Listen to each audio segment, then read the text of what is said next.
It's grind season, homie. It's not about today. It's about the future. You do the work now.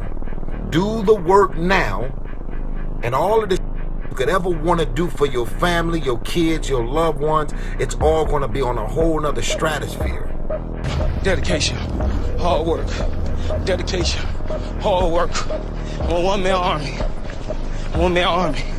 The world can go against me. I'm still come on top. I got God on my side. It's time to stay focused, man. Nothing's ever going to be given to you. Everything's going to be earned. If you don't go out there and put in the work, you don't go out and put in the effort, one, you're not going to get the results. But two, and more importantly, you don't deserve it. You didn't earn it. Turn your feelings off when it comes down to you wanting to be better. What that means is when that alarm clock goes off, your feelings got to go away. It's raining outside, it's cold outside, but you don't want to put those long hours in at work. That's what I'm talking about. Your feelings must go away. When you know everybody's gone home to their families, but you want to be the top salesperson in the world, or you want to be the best lawyer in the world, whatever it is, when everybody leaves to go home and there's only one light on in a building, a 15-story building, and only one office, every office is dark. There's one office with one light on, and as those motherfuckers go from the club, they look up every day, 2 o'clock in the morning, they see that, and that light's always on. That's the motherfucker right there you gotta be. If you have to ask how to get motivated to go to the gym, you don't need to be going to the gym. You don't want it enough. When you're sick and tired of looking and feeling like you'll show up, I'll see you there, because you're gonna look in the mirror and you're gonna be like, that. You're gonna want to be in the gym. And if you're gonna make this a lifestyle, you have to lower the barriers, make the gym cheaper, closer, training partners, exercises you like, and you have to raise the impetus, goals, inspiration, and a goddamn real desire to be there. Do you want to do this or not? Which is what I think a lot of it boils down to. Do you actually want to do this or not? Do you actually want to do this or not? Because if you actually want to do it, what's going to stop you? Nothing. And if you don't really want to do it, what's going to stop you? Just about anything that comes up. Just about any obstacle that gets in your way becomes an excuse. It becomes a reason. It becomes a rationale for not proceeding down that path. The people that have no problem showing up to the gym are the people that want to be there. And no amount of Rocky Balboa movies are going to get you to that place. A lot of that is also built with the experience of having the gym be a place where you get results by pushing yourself, winning little mini challenges, and having fun with it. You'll be less than, you'll be a loser if you don't. I can't leave the gym. You won. You won. When you walk out of here today, you've won. Imagine walking out the door a loser. I'd rather die. I would rather die than be that loser guy. Think about that. Do you want to walk out that door a damn loser, or do you want to walk out the door a winner? I'll fight to the death. And sometimes I actually went close to death. It sounds crazy, but you got to give it that much if you want results. Otherwise, you'll be like everybody else. The majority of the population, they think they're training hard. That was hard. Motivation is crap. People right now, maybe listening, be motivated to go run. If it's cold somewhere where they're at, allow them to shut that door, go back inside. That's motivation. It comes and go as how you feel. If you and your wife are good, if you and your kids are good, if you're good at work, you're motivated. I like a mother's life is imploded. Ain't got in life and says, still got after today, man.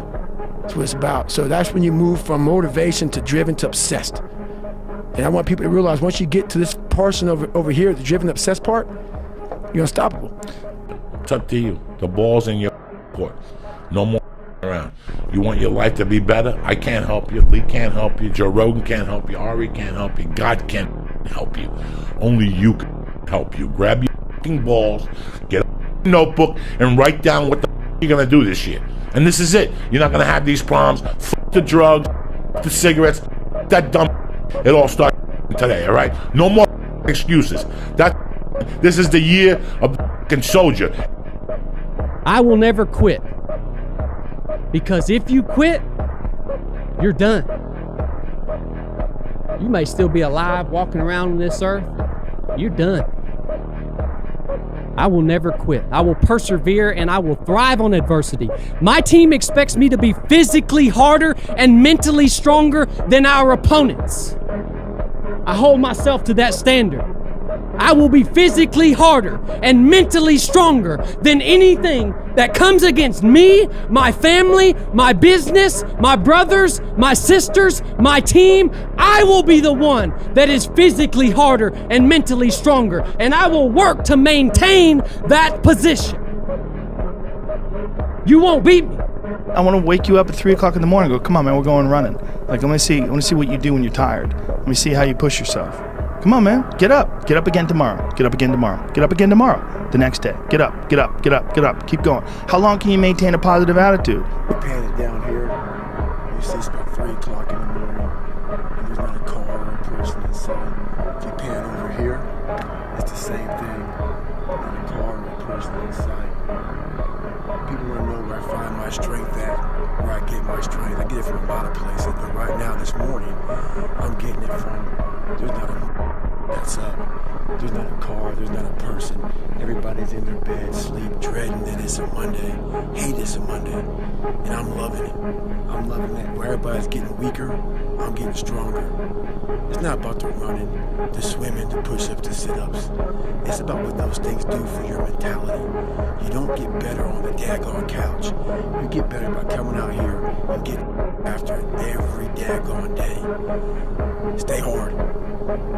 Be a dangerous man. Now, being dangerous is not being a threat. They're two different things. All right? And it's not about going out and lifting weights and getting a bunch of tattoos and wearing leather jackets and walking around with your chest and shoulders up, hulking around saying, I'm dangerous. That's very rarely is that a dangerous man. Often the most dangerous man in the room is the quietest man in the room. You cannot change your life unless you change something. If you always do what you always did, you'll always get what you always got.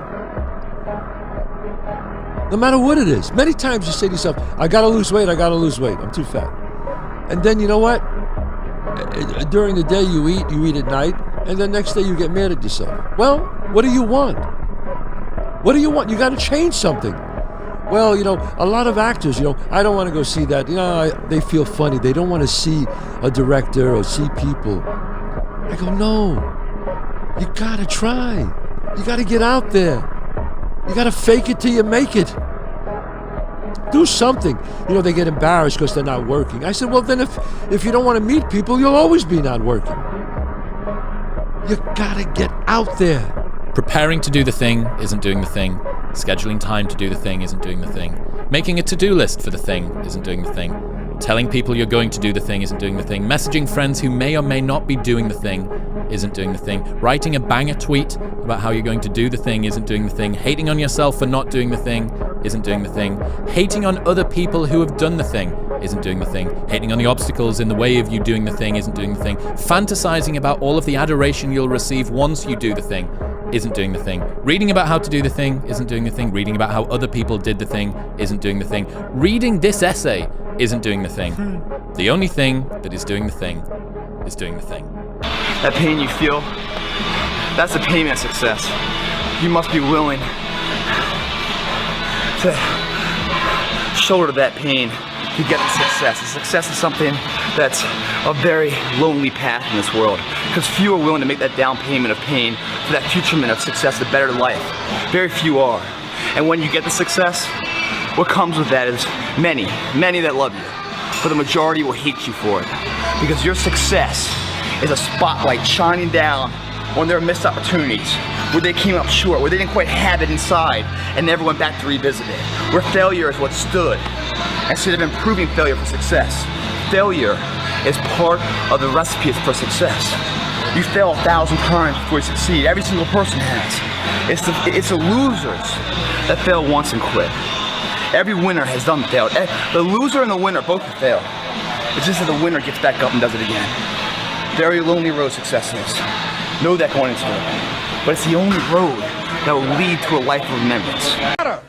He said that it's better to be prepared for an opportunity and not have one than to have an opportunity and not be prepared. But one of the things that really motivates me, or one of my most powerful motivational frames, is thinking about the person that I want to become as the destination. And thinking like, I want to be bulletproof. I want to be bulletproof in these ways. I want to be bulletproof in my marriage. I want to be bulletproof in my business, etc. And I think about that man, whoever I want him to be. Like we said, hell is when you look at who you could have been and realize that you're not that person. And then I think, if I were to make that man, what would I put that man through to make him who he is? Like, it wouldn't be easy times. It wouldn't be quick wins. It wouldn't even be easy wins. It would be the toil and the struggle of achieving and reaching for things that are right out of grasp, that are right above my threshold, and continuing to do that to like lift the weight, to build the muscle, to break it down and do it over and over again, because like that's what creates the character traits that are the man that I want to be. And so when I'm going through those like really harder times, I like to think of like looking in my mental mirror of like, I'm making you. I'm not there yet, but I'm making you. And that has helped me get through some of the harder times. You should be afraid of taking risks and pursuing something meaningful. But you should be more afraid of staying where you are if it's making you miserable. It's like the first thing you want to do is dispense with the idea that you get to have any permanent security outside of your ability to contend and adapt. It's the same issue with children. It's like you're paying a price by sitting there being miserable. You might say, well, the devil I know is better than the one I don't. It's like, don't be so sure of that. The clock is ticking. Yeah, and if you're miserable in your job now and you change nothing, in 5 years you'll be much more miserable and you'll be a lot older. Make your move before you're ready. You have Price Pritchett, who's a great motivator and trainer, said, make your move before you're ready. We're instructed in life to walk by faith and not by sight. See, you want to really begin to stretch yourself. You want to become a risk taker. You want to raise the bar on yourself. Most people won't do that. See, most people engage in low life living, low risk living. This, God said, if you're not willing to risk, you cannot grow. And if you cannot grow, you cannot become your best. And if you cannot become your best, you can't be happy. And if you can't be happy, then what else is there? Jumping is scary. When you first jump, your parachute is not going to open right away. I would love to tell you that it would, that when you quit your job, you'll just have a shop full of clients. It ain't gonna happen. The chute don't ever open right away. You gonna get some skin tore off you on them rocks. At times it's gonna feel like it's an uncontrollable tumble. But let me tell you this, if you don't ever jump, your parachute will never open. You will never soar. Now you'll be safe. You'll sit there with that parachute on your back, all them skills you got and your skills you got, and you'll have it packed away and you'll never get cut up on the rocks. Don't jump and you'll never get cut up. But if you do not jump, you will never soar. If you don't fail, you're not even trying. I'll say it again. If you don't fail, you're not even trying. My wife told me this great expression. To get something you never had, you have to do something you never did. In SEAL training, there's a bell. A brass bell that hangs in the center of the compound for all the students to see. All you have to do to quit, is ring the bell. Ring the bell, and you no longer have to wake up at 5 o'clock. Ring the bell, and you no longer have to be in the freezing cold swims. Ring the bell, and you no longer have to do the runs, the obstacle course, the PT, and you no longer have to endure the hardships of training. All you have to do is ring the bell to get out. If you want to change the world, don't ever, ever ring the bell. Never say never, because limits, like fears, are often just an illusion. Start each day with a task completed. Find someone to help you through life. Respect everyone. Know that life is not fair and that you will fail often. But if you take some risks, step up when the times are the toughest, face down the bullies, lift up the downtrodden, and never ever give up, if you do these things, the next generation and the generations that follow will live in a world far better than the one we have today. And what started here will indeed have changed the world for the better. It might be April where you are, and you're expecting nice weather, and but it's 20 degrees. So, you might be somewhere where it's too hot. So, you might have sore legs, sore back, sore shoulder. So, the struggle is real. It never gets any easier. You gotta get harder. I was out yesterday, getting after it. Had one of the best runs I've had in a long time. PR'd that. So, no one cares what you did yesterday. It only matters what you're doing today. Those who take me literally, so, I'm a cheerleader for those who want to be better, not for those who want to stay the same. Stay hard. You got to be willing to fail. If you can't fail, what I learned in the gym is you got to go out there and fail. You got to go out there and fall down. Most people who have won big have failed big. Okay? You know, see, even you know. Yeah. And what I promised myself as a little boy, I said I can never leave the gym knowing I have 5% left. That 5% is magic. It's the magic place where very few people go. You can go there. I'm giving you permission to go there. We'll have people behind you. If you fall down and drop the weight on the floor, who cares? Who cares? But if you make it, I care. I want that. I want you to fail, and I want you to get up and do it again. The same thing in life is the same thing here. If you can do this, you can do anything. Anything. Right now, you're 5% away. 5% away from being a champion. I never looked at things as problems. I look at them as opportunities. Maybe that's something I can say. You know, someone, but she did this, and well, what an opportunity you have. Yeah. Yeah, well, the world, you know, because they said this and CNN said that. Yeah, well, what an opportunity you have to make a difference. Because you never know who's watching. The mindset of a winner, which is a winner does more than expected every single time, no matter how they feel, no matter the circumstances. A winner shows up 10x times more than the average person. A winner has these unreasonable expectations of himself. A winner knows that he's destined for greatness. And no matter how many people around him tell him to slow down, be careful, watch out, that's too risky, you don't have the genetics, the DNA, the money, the mind, the brain power for that. A winner locks onto their goals and keeps going. That's what the winner does. And throughout that process of going, whether you're building a business, you're building a family, you're building your body, you're whatever it is that you're doing, I'm telling you right now, man, as a winner, 80% of the time you're going to feel like you're failing. 15% of the time you're going to feel like you're just treading water. You just got your nose above the water line. 4% of the time you feel like it's over. This is it. I'm about to tap out, but you don't, because that 1% of the time, my friend, that 1% of the time is when you know you're winning. And you go, I'm going to take these 1%ers, I'm going to stack them and stack them and stack them and stack them. And you know what happens when you stack winning over years and decades? You become a formidable force to be reckoned with. 99% of people in the world are convinced that they are incapable of achieving great things, so they aim for the mediocre. The level of competition is thus fiercest for realistic goals, paradoxically making them the most time and energy consuming. If you are insecure, guess what? The rest of the world is too. Do not overestimate the competition and underestimate yourself. You are better than you think. Do you know what the difference between winners and losers is? One of the differences, winners take the first step. Losers always have an excuse. Winners say, okay, I'm going to do it, and they do it. They take the first step. That doesn't mean they jump off a cliff. It just means they take the first step. And if you take the first step, the second step will appear, and the third step will appear. It's almost like those lights that light up as you walk along. Well, what happens is that you take the first step, every subsequent step will appear.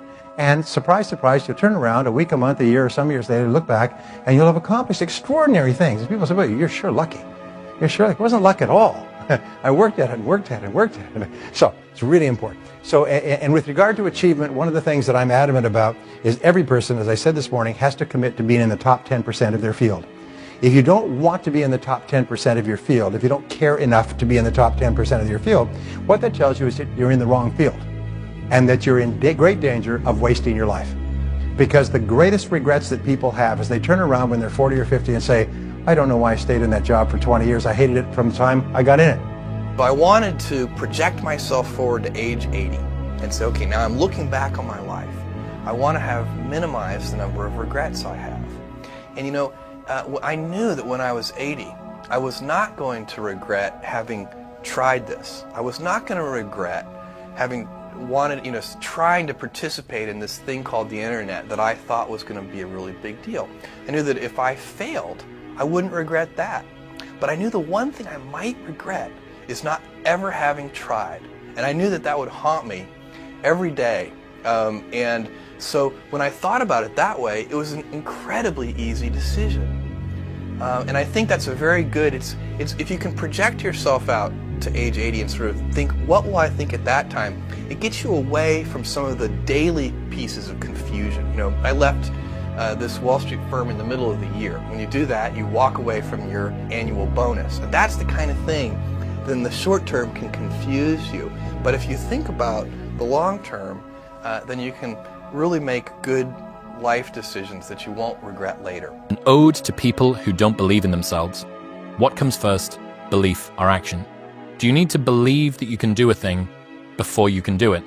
Fake it until you make it is one option, but incredibly hard if you're introspective and have low self-belief and high standards. So what about make it until you believe it? Here are some lessons that I've learned. You can believe you're not worthy of a thing and still attain it. You can be adamant that your efforts are going to go badly and still succeed. You can grip and grasp and fear and it ruin the enjoyment and be totally unwarranted and things still go well. You can have no self-belief and show up anyway. You can want more for yourself without knowing exactly what that looks like. You can doubt the process, question your talent, be uncertain that you're making progress, disparage your accomplishments, permanently feel like you're not working hard enough no matter how hard you work, never give yourself a break, fail to fully feel gratitude, be terrified of never reaching your goals, and still end up in a place that your 20-year-old self could not imagine you'd ever get to. Self-belief is overrated. You're a man. You are a man. Stand up and be a man. Make the hard decisions. Make the sacrifices. Make the unpopular decisions. And become comfortable in your own skin. And if you are not a person that you are comfortable being alone with, that is the one person in this universe that you have full power, full right, and full responsibility to change. Okay? I don't have the right, I don't have the desire to, and I do not have the right to try to change my wife's personality and who she is. I don't have the right to change anybody except myself. Now there's people out there I don't like, and if I don't like them, I just walk away. I'm 55 years old. I've done without that person my whole dang life. I don't need them now. And I don't have the right or the desire to try to change them. But if I don't like me, if I'm not comfortable being with me, well, that's a different story. Professionals don't need recognition for their freaking work. Stop walking around thinking that you deserve a pat on your back. Whatever it is you've been called to do, it has to become literally ingrained into the fibers of your being to the point that you couldn't possibly do anything else. You couldn't possibly do anything else. And when it becomes who you are, you don't care about recognition. Somebody tells you good job. You say, what the crap you talking about, man? It's just what I do. I just got up and did what I do, man. That's it. This is what I do. I will serve with honor. I had to stop giving a f about people. That was the biggest thing. I had to stop caring what people thought about me. I realized that everybody's up. That's the one thing I realized. I walked around and I put these people on a pedestal. Everybody was better than me.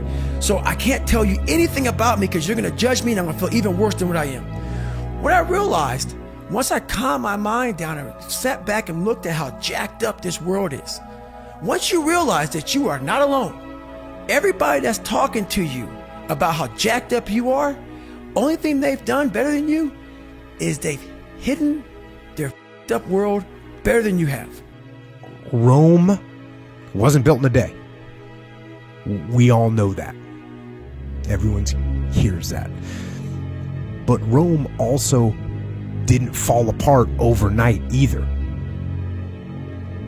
It took hundreds of years for Rome to reach its peak, but it also took time, hundreds of years, for Rome to decay and fall apart. And that is representative of life, because you don't achieve worthwhile goals quickly or easily. They take time. They take struggle. They take relentless pursuit day in and day out. That's what it takes